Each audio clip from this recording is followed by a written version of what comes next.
WebsiteClosers.com represents owners of businesses in the online industry.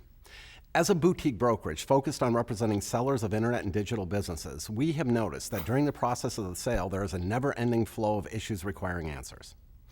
Now, we have also been involved in many scenarios where we have personally bought and sold companies. Today, our discussion will entail the actual process of transition. There are a lot of moving parts that occur along the way. The first step involves discipline.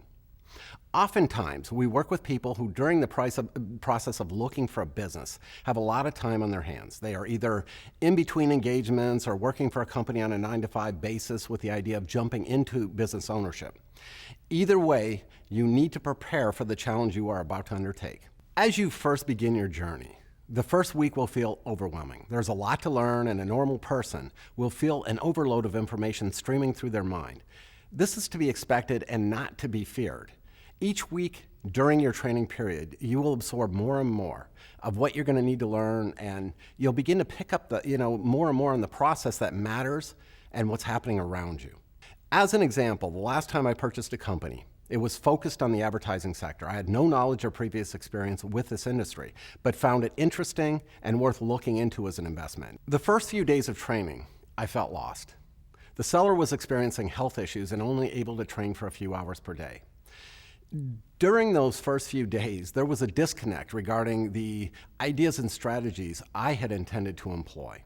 It seemed every time we explored those, they were met with resistance and negativity.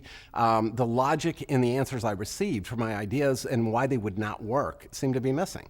So despite the fact that I had contractually negotiated for several more weeks of training, I decided that the fourth day, I was not interested in any further training from the seller, and I notified her as such.